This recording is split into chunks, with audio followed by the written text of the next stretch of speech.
Bonjour.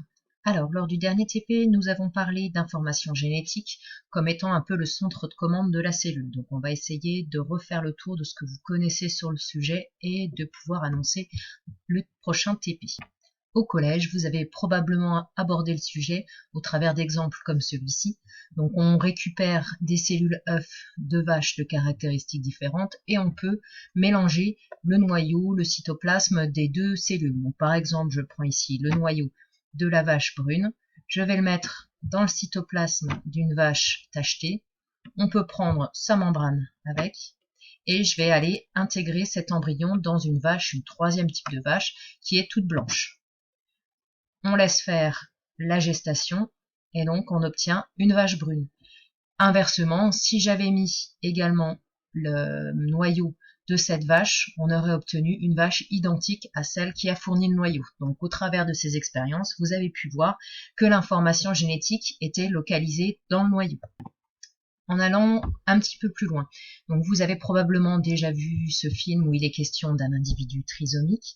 Donc la trisomie 21 est liée à la présence d'un chromosome supplémentaire, donc le numéro 21, qui rend les personnes un petit peu différentes.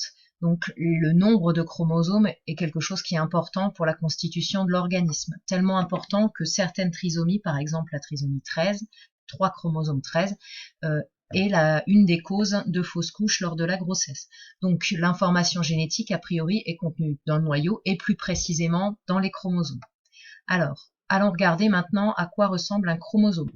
Donc les chromosomes sont visibles à certains moments de la vie de la cellule, à l'intérieur du noyau. Et donc chacun de ces chromosomes est en fait une sorte de pelote, c'est-à-dire un enroulement d'un grand filament qu'on appelle la chromatine.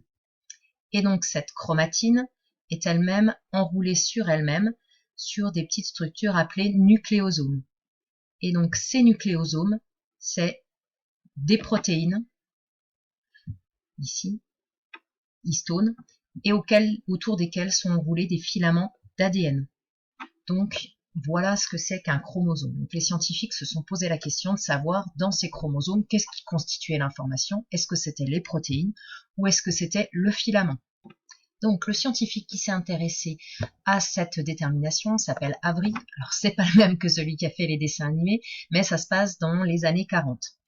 Donc il travaillait sur des bactéries qui pouvaient former des colonies, alors des colonies rugueuses ou des colonies lisses. Donc, les colonies, c'est des ensembles de bactéries issues d'une même bactérie qui s'est divisée. Alors, en injectant la souche S à une souris, elle va mourir de pneumonie. Par contre, l'autre souche, a priori, la souche rugueuse, est inoffensive. Et donc, qu'est-ce qu'il a fait? Il a pris des bactéries de type S, donc celles qui sont dangereuses pour la souris. Il a mis des substances qui détruisent l'ADN, ça s'appelle l'ADNase, ou qui détruisent les protéines. Et il a mélangé tout ça à des souches R vivantes.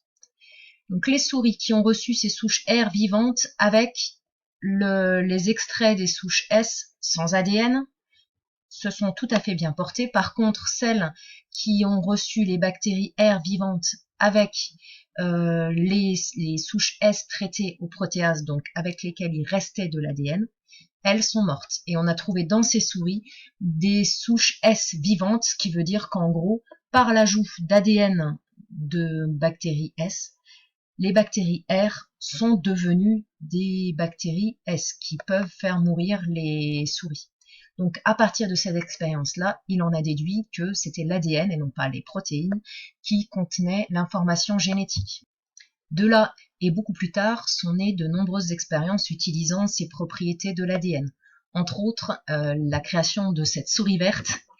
Donc la voici à l'état adulte, on voit qu'elle est verte uniquement sur les zones où il n'y a pas de poils. Donc voici les souriceaux dont ont pu être issues ces souris.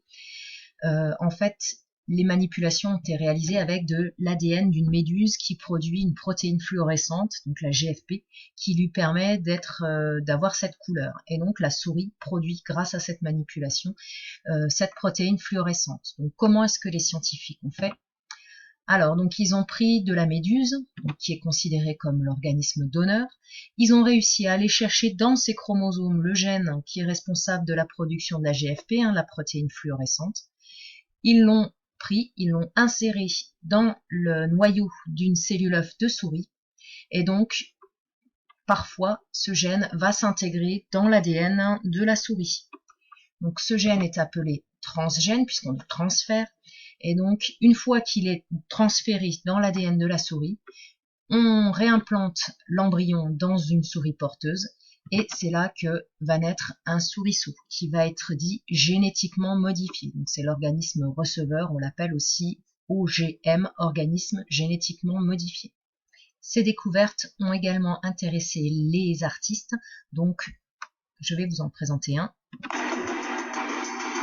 Voici l'homme qui a créé un lapin fluorescent croisé avec une méduse. Eduardo Katz est un bioartiste. Ses œuvres mêlent esthétique et génétique.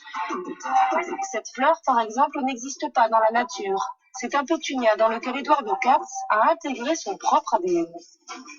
J'introduis dans cette fleur, ces pétunias, un gène qui vient de moi et qui, dans ce cas, dans la flore, permet à la flore de produire ma protéine humaine à moi dans les veines rouges de la fleur.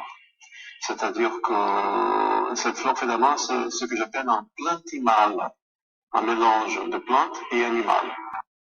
Aussi, on peut se poser la question de savoir comment l'ADN venant d'une méduse peut être compris par une souris, ou d'un être humain, comme on l'a vu, peut être compris par une plante. Donc ce sera le sujet de notre prochain TP. À bientôt.